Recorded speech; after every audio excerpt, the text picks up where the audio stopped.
प्रिय विद्यार्थियों नमस्कार। ज्योति व Phule group of education online classes में आप सभी विद्यार्थियों का स्वागत है। मैं नरेश कुमार शर्मा लगातार कई दिनों से कक्षा 9 की विज्ञान विषय की ऑनलाइन कक्षाएं आप सभी विद्यार्थियों को उपलब्ध करा रहा हूं। मैंने सभी विद्यार्थियों से पहले भी कहा है और फिर एक बार कह देता हूं कि आपने हमारे इस विद्यालय के चैनल को सब्सक्राइब किया है और अगर नहीं किया है तो आज कर लें, लाइक्स भेजें। अगर आपको कहीं कोई डाउट लगता है तो उस डाउट को क्लियर करने के लिए आप कमेंट बॉक्स में कमेंट कर सकते हैं। मैं आपको इस कमेंट्स का जवाब नेक्स्ट वीडियो में दूंगा। मैं मिश्रण के घटकों का पृथक्करण आपको पढ़ा रहा था। देखिए कल भी मैंने इसके बारे में कुछ बताया था, समय अभाव के कारण कम बता पाया, परंतु आज मैं मिश्रण के घटकों का पृथक्करण आपको पढ़ा देता हूं। हाँ भाई, तो मिश्रण के घटकों का पृथक्करण देखिए पॉइंट है हमारा मिश्रण के घटकों का पृथक्करण।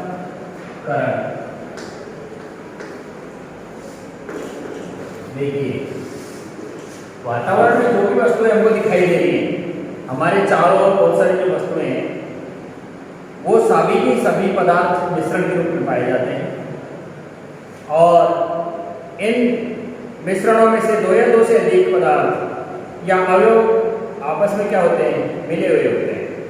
जैसे आपको मैं बता दूं, भौतिक प्रक्रिया के द्वारा मिश्रण के अवयवों को अलग करने के लिए हमारे सामने कई प्रकार की विधियां होती हैं। तो हम इसी में अब आगे चल करके देखेंगे कि भौतिक प्रक्रियाओं द्वारा, देखो इसमें भौतिक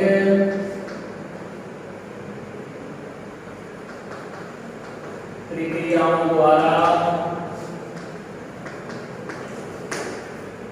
जो दो या दो से अधिक प्रकार के अवयव में मिले हुए रहते हैं, उन प्रक्रिया के द्वारा मिश्रण के अवयवों को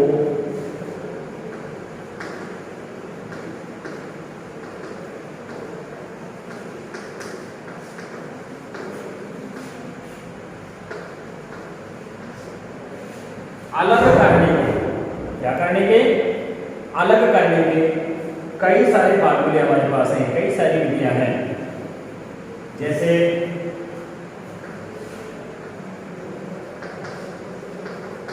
सबसे पहले विधि देखिए हमने वाष्पीकरण।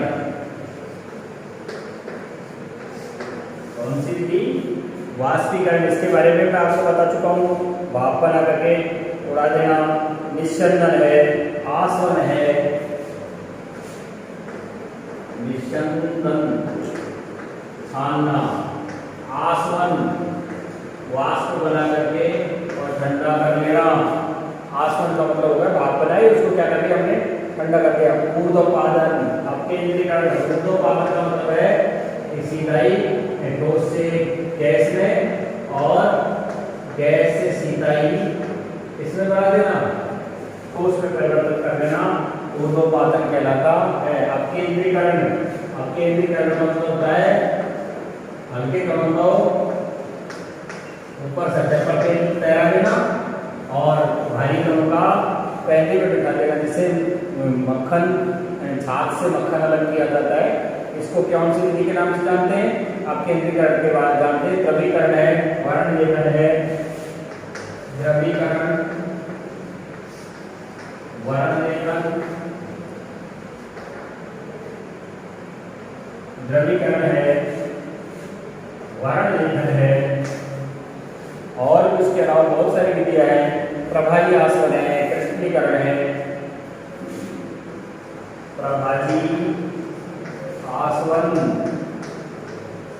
क्रिस्टलीकरण,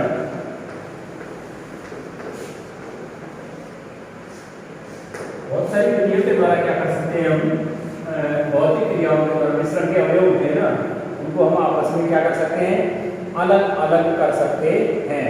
इन विधियों का प्रयोग किया जाता है। इसके अतिरिक्त मिश्रण के अवयवों को पृथक करने में 3 विधियां प्रयोग की जाती हैं। आदि, विधियों का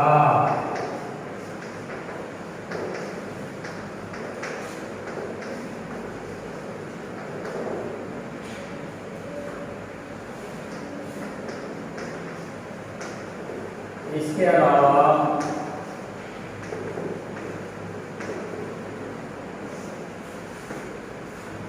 तीन और विधियां हैं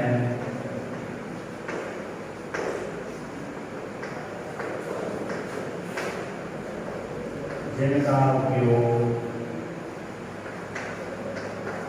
मिश्रण से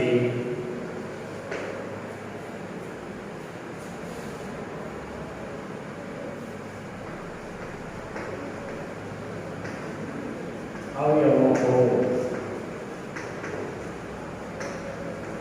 पृथक करने में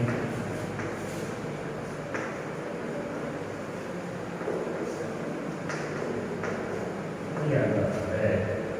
जैसे नंबर 1 यहाँ शॉर्ट में बता देता हुआ है, दो ठोसों के मिश्रण का पृथक्करण करना। दो ठोसों के मिश्रण को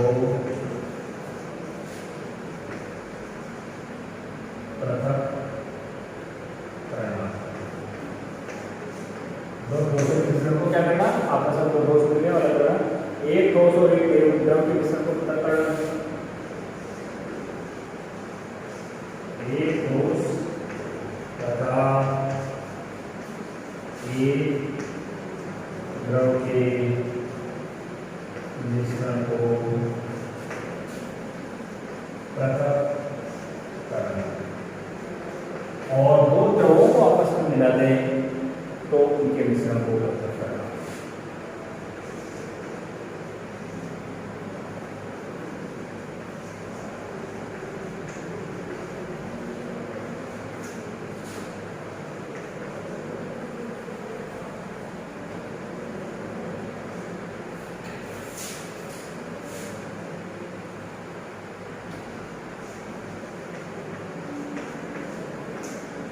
ये तीन विधियां आपकी प्रमुख हो गई हैं। अब आप दो ठोसों के मिश्रण को पृथक करना सीखेंगे। दो ठोसों के मिश्रण को किस तरह से पृथक किया जाता है ये आप लिख लिया होगा। एक बार और मैं दोहरा देता हूँ। देखिए, मिश्रण के घटकों को पृथक करने में सबसे पहले है भौतिक प्रक्रियाओं के द्वारा।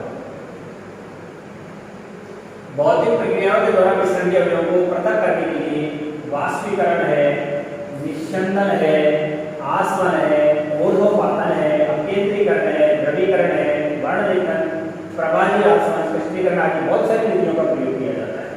इसके अतिरिक्त तीन और विधियां हैं जिनका उपयोग मिश्रण के अवयवों को पृथक करने में करते हैं। कोई दो ठोस आपस में मिल जाए तो कैसे अलग करेंगे? दो ठोस मिल जाए उनको कैसे अलग करेंगे? एक ठोस और एक द्रव आपस में मिल जाए उसको कैसे अलग करेंगे? और दो द्रवों के मिश्रण को कैसे पृथक करेंगे? सबसे पहला हमारा पॉइंट यही लेकर के चलेंगे कि भाई दो ठोसों के मिश्रण को किस प्रकार से पृथक कर सकते हैं। दो ठोस आपस में मिल जाए तो उन्हें हम किस तरह से क्या करेंगे? दूर कर पाएंगे।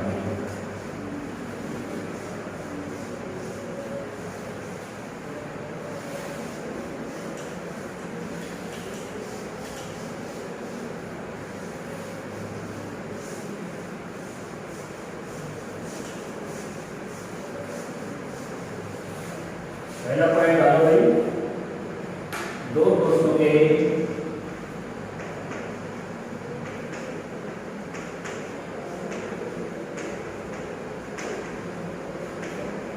मिश्रण को पृथक करना।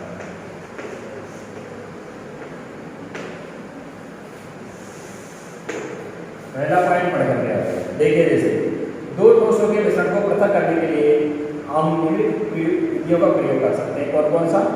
सबसे पहले तो हम पहला है जो है उचित विलायक का प्रयोग करके और हम इसे अलग कर सकते हैं।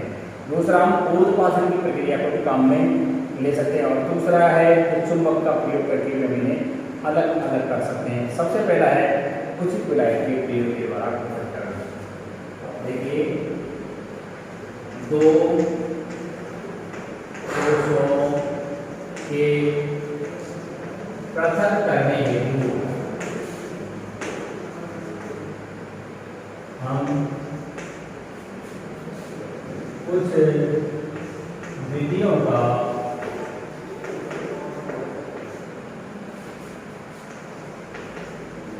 प्रयोग कर सकते हैं।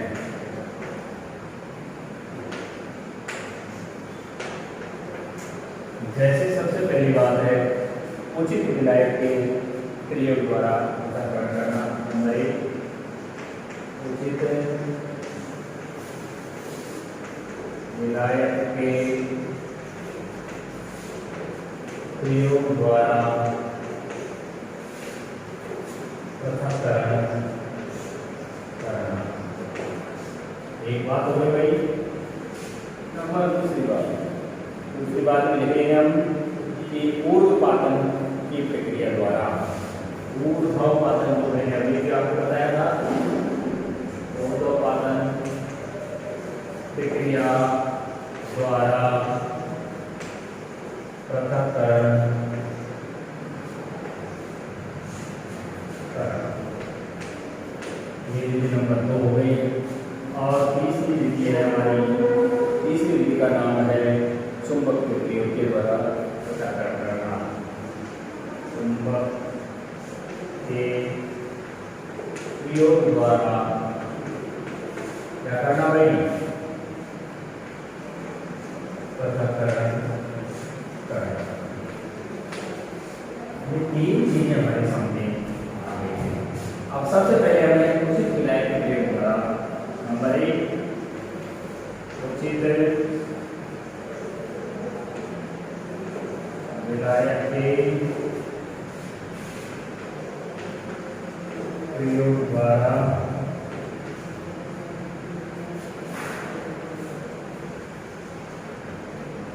पृथक्करण करना।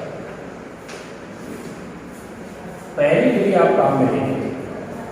पहली विधि में क्या आ रहा है? कभी कभी मिश्रण का एक ऐसा अवयव जो किसी विशेष विलायक में तो घुल जाता हो, जबकि दूसरा अवयव उस विलायक में नहीं घुलता हो। ऐसे मिश्रण के अवयवों को किसी विलायक में विलेयता के अंतर के उपयोग के आधार पर अलग अलग कर लेते हैं। जैसे उदाहरण के रूप में चीनी जल में तो विलेय है, जबकि रेत जल में नहीं घुलती है। तो इस प्रयोग के द्वारा हम अलग कर सकते हैं। तो पहले यहाँ इसी के बारे में लिखना चाहेंगे। पॉइंट आप यहाँ तक नोट कर लिया हो तो ठीक है, मैं इसे मिटाना चाहूँगा। अगर आपने लिखा नहीं है तो आप इसका क्या कर सकते हैं, स्क्रीनशॉट भी ले सकते हैं।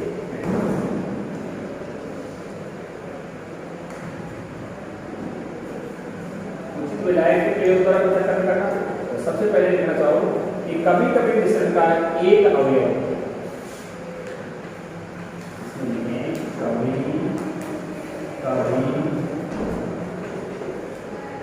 मिश्रण का एक अवयव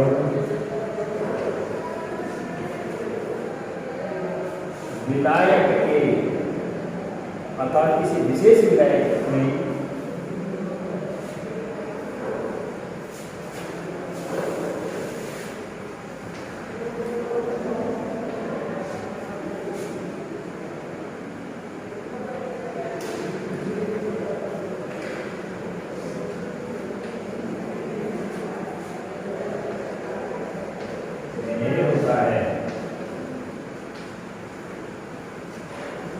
परंतु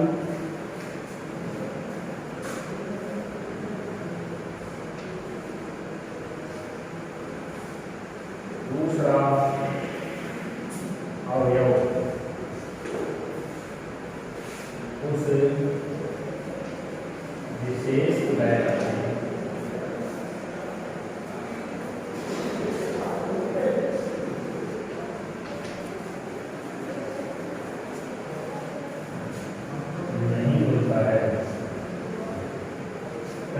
भूल गए और दूसरा वाला क्या नहीं हो रहा है, नहीं बोल रहा है।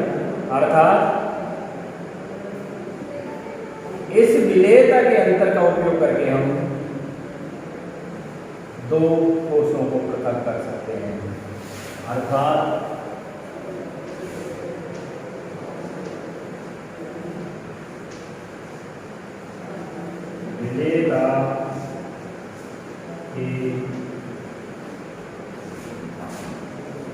अंतर का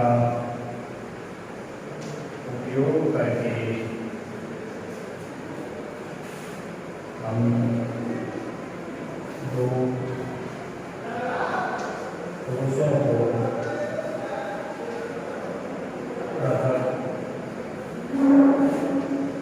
कर सकते हैं।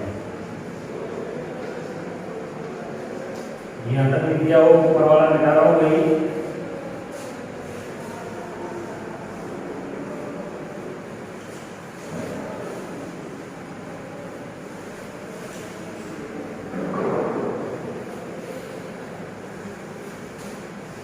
देखिए ये लिख दिया। अब एग्जाम्पल के रूप में दिया हुआ अपन चीनी जल में ले है जबकि रेत जल में ले है। एग्जाम्पल के तौर पर ले लो,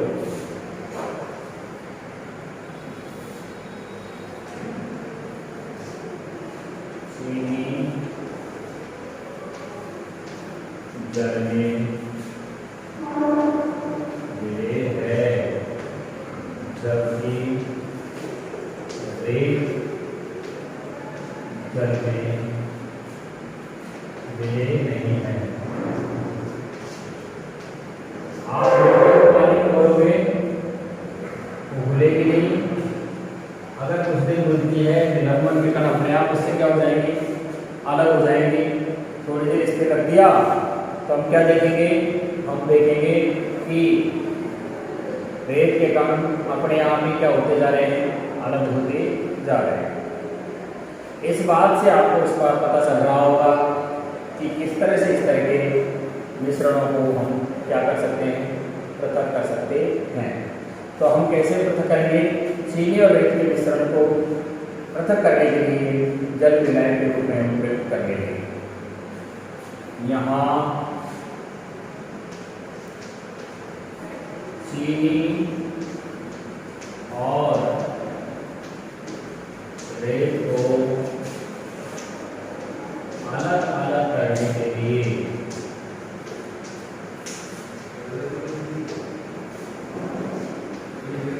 जल को एक विलायक के रूप में प्रयोग करेंगे। तो जब जल को हमने विलायक का प्रयोग कर लिया, हम देखेंगे कि जल चीनी है तो जल में तो घुल जाएगी, परंतु रेत है ना तो जल में नहीं घुल पाएगा। एक और बात ध्यान देने योग्य यहाँ है कि भाई चीनी और नमक दोनों ही जल में घुलने वाले हैं, क्योंकि चीनी एल्कोहल में ले है और नमक एल्कोहल में नहीं घुलता है। अतः चीनी और नमक के मिश्रण का यदि हम पृथक्करण करें तो एल्कोहल को विलायक के रूप में ले देंगे। दूसरी चीज का हम प्रयोग कर सकते हैं, दूसरा वाला एग्जाम्पल हम क्या ले सकते हैं भाई, कि जैसे मान लीजिए हमने यहाँ चीनी ले लिया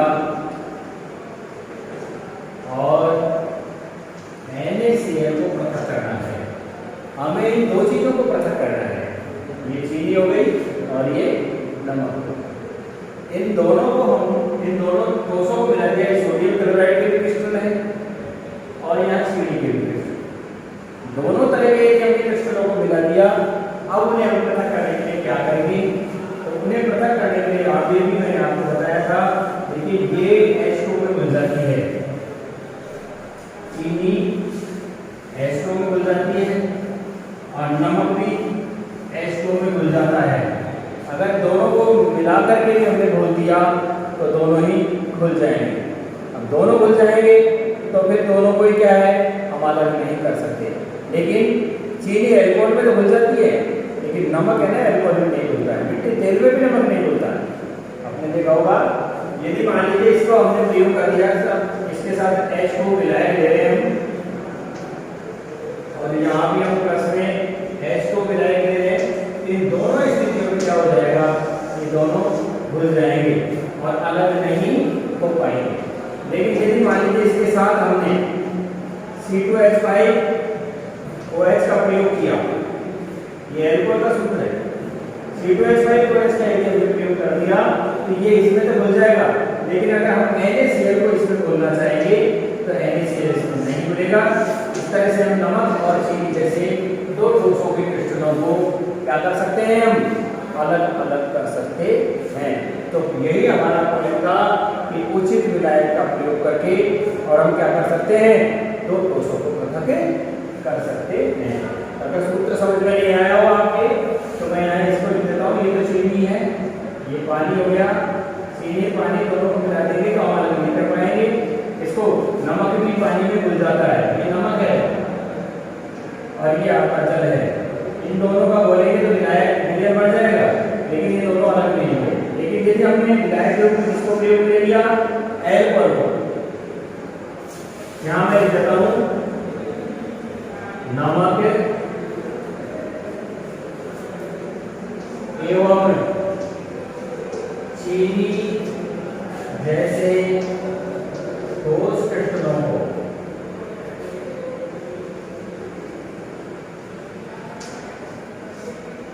नमक और चीनी जैसे ठोस क्रिस्टलों को अलग करने हेतु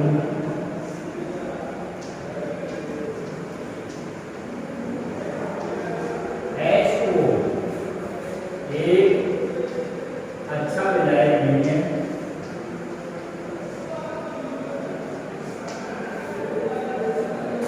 नहीं है क्योंकि दोनों ही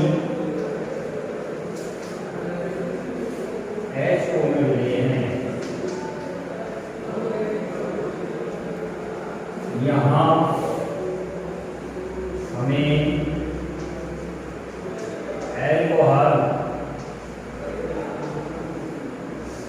को विलायक के रूप में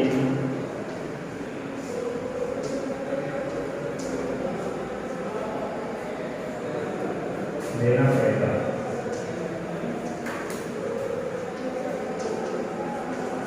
यह आपका पॉइंट क्या हो गया, क्लियर।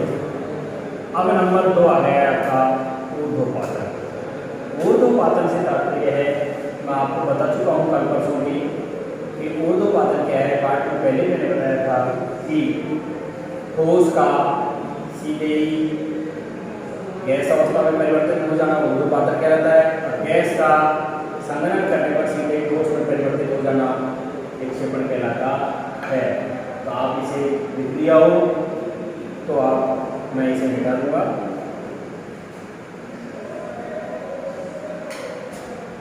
अगर नहीं लिखा है तो आप इसका स्क्रीनशॉट ले सकते हैं। अब ऊर्ध्वपातन पर पृथक्करण ले लेते हैं।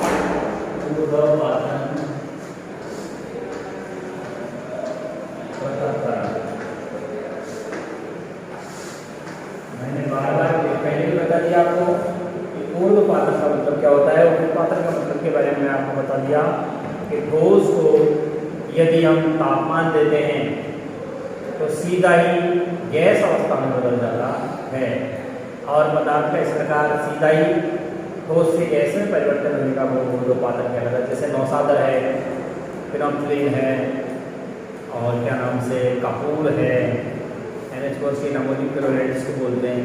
ये चीज़ें ऐसी हैं कि ठोस से सीधे कन्वर्ट होती है ना, तो गैस में हो जाती है, गैस को ठंडा करके ही ठोस में आ जाती है। यानी विक्षेपण और ऊर्ध्वपातन दोनों के गुण नौसादर और कपूर में पाए जाते हैं। अमोनियम क्लोराइड को गर्म किया और ठोस से सीधे ही गैस अवस्था में परिवर्तित हो गया। इस प्रकार उस मिश्रण को, यानी जो मिश्रण सीधा ही गैस और ठोस, ठोस और गैस में परिवर्तन होते हैं, ऊर्ध्वपातन के द्वारा ही पृथक किया जाता है। जैसे कि नमक और हम अमोनियम क्लोराइड को मिला दें तो क्या हो जाएगा, नमक को जैसे गर्म करेंगे नमक शेष रह जाएगा, और ऊर्ध्वपातन की विधि से ठोस कपूर या नौसादा फूल करके गैस के रूप में अलग हो जाएगा, उसे हम ठंडा करते हैं और अलग कर दिया जाता है। तो उन पद्धति के द्वारा क्या लिखेंगे, अमोनियम क्लोराइड, कपूर, नेफ्थलीन और हाइड्रोक्सिन आदि उत्पादित होने वाले दो सॉल्यूट हैं, इनमें अगर हमने नमक मिला दिया तो कैसे अलग करेंगे। यहाँ हमारा पॉइंट है नमक व NH4Cl, नौसादा, कपूर, फिनोल्फथलीन, चलिए नेफ्थलीन कह दो, फिनोल्फथलीन कह दो, नेफ्थलीन,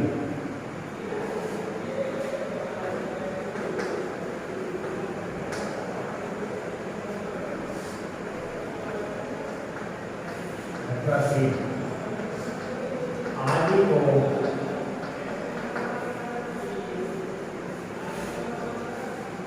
पता करने के लिए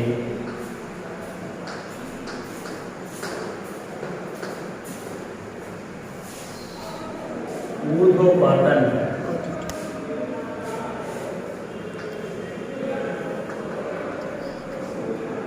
एक उपयुक्त विधि है। क्योंकि 26.5 ऊर्ध्वपातन एक उपयुक्त विधि है। और देखिए इस विधि के द्वारा हम किस प्रकार से अलग अलग करेंगे। सबसे पहले मैं आपको एक चित्र बना करके दिखाता हूँ। जैसे मान लीजिए यहाँ पर मैं आपको बता दूँ कि हमने एक इस तरह का करंट दिया,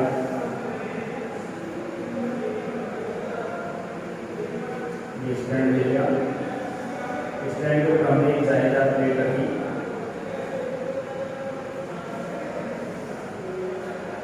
इसके स्टैंड के नीचे हमने बर्नर लगाया,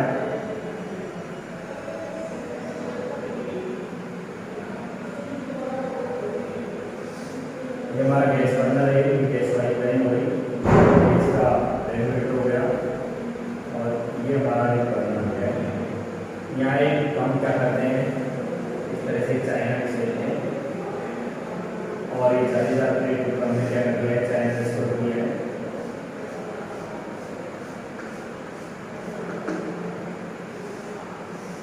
और इस चाइना इसके अंदर हमने क्या कर दिया कि NH4Cl प्लस NaCl दोनों की को मिला दिए और इसके अंदर हमने क्या कर दिया, भर दिया इसको। और इसे जो वाच गिलास है इसके ऊपर हमने एक इस तरह से उल्टा की कर दिया।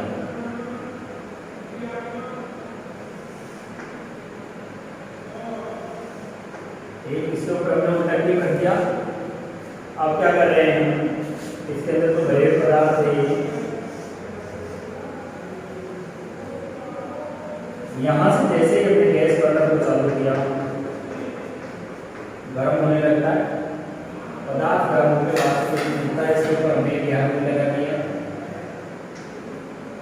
यहाँ से गैस उठकर के जा रही है, ये गैस इसकी है NH4Cl की, जैसे ही गैस जाएगी ठंडी होकर के सारा पदार्थ यहाँ तक जाएगा शुद्ध रूप से और नीचे यहाँ तक होने के अंदर क्या रह जाएगा, NaCl रह जाएगा।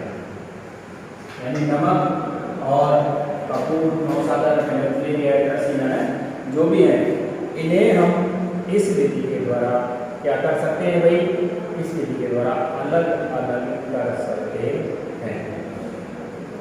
ठीक है, तब अपन इसको लिख लेंगे कि कौन कौन सी प्रक्रियाओं के द्वारा हमने क्या किया। सबसे पहले नमक और अमोनियम क्लोराइड का मिश्रण को चीनी मिट्टी की पैकेज में देना प्रयोग के अनुसार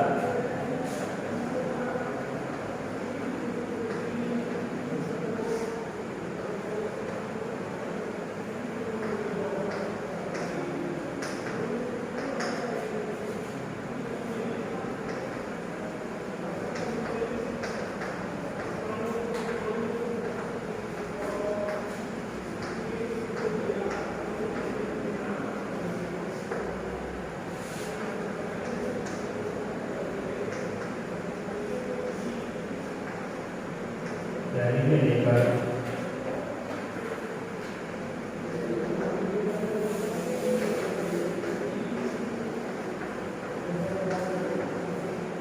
उसके ऊपर एक उल्टा ई रख दिया। ई की नोज को रुई से बंद कर दिया। ई के ऊपर वाले नोज को किससे बंद कर दिया? रुई लगा करके क्या कर दिया है? बंद कर दिया है। अब क्या कर रहे हैं? त्रिपदीय स्टैंड पर रख करके और पहले को बर्नर की सहायता से क्या करते हैं? गर्म करते हैं। पहले को त्रिपाद स्टैंड, त्रिपाद का मतलब तीन पैरों वाला स्टैंड, त्रिपाद स्टैंड पर रखकर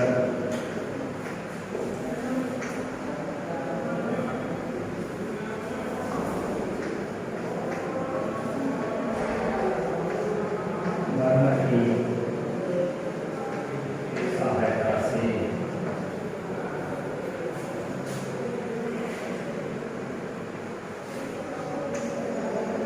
गर्म करते हैं। हमने त्रिपद स्टैंड पर कर दिया पहले को, और अब हमने क्या किया है? गर्म किया है। अब हम क्या देखते हैं कि जैसे ही बर्नर के द्वारा चीनी मिट्टी की पहले को गर्म करते हैं, मिश्रण गर्म होकर के और अमोनियम क्लोराइड सफ़ेद वाष्प के रूप में ऊपर उठ जाता है और जाकर मिट्टी की दीवारों के संपर्क में आकर के ठंडा होने से पड़ जाता है। इस प्रकार शुद्ध अमोनियम क्लोराइड ऊर्ध्वपातन के रूप में हमें प्राप्त हो जाता है, जिसको हम आसानी से खर्च करके और क्या करते हैं? प्रदान कर लेते हैं। यहाँ से देखो, जैसे चीनी मिट्टी की पहले गर्म होती है,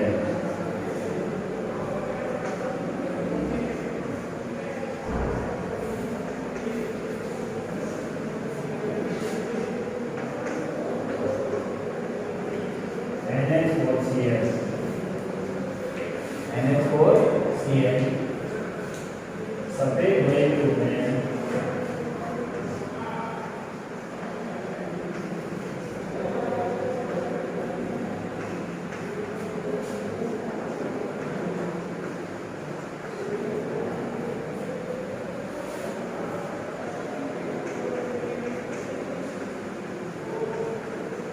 और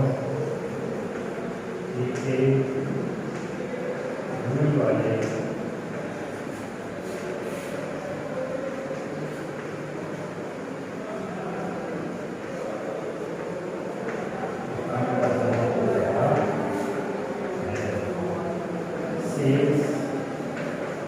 NaCl चीनी मिट्टी पहले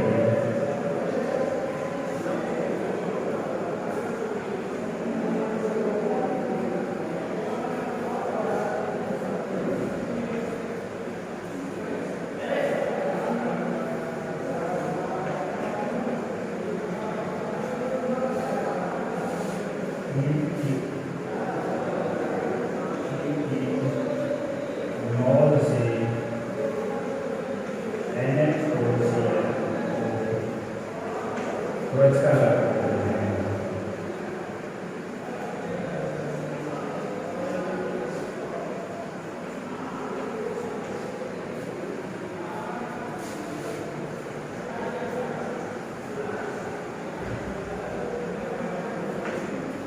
अलग कर लेते हैं। आपके समझ में आ गया होगा कि किस तरह से नमक और NH4Cl को हमने क्या किया? आज के लिए मैं इतना ही बताना चाहूँगा। इसके बाद नेक्स्ट कल की वीडियो में आपको बताया जाएगा कि चुंबक द्वारा पृथक्करण कैसे किया जाता है। अगर आपने इसे लिख लिया हो या नहीं लिखा हो तो आप इसका स्क्रीनशॉट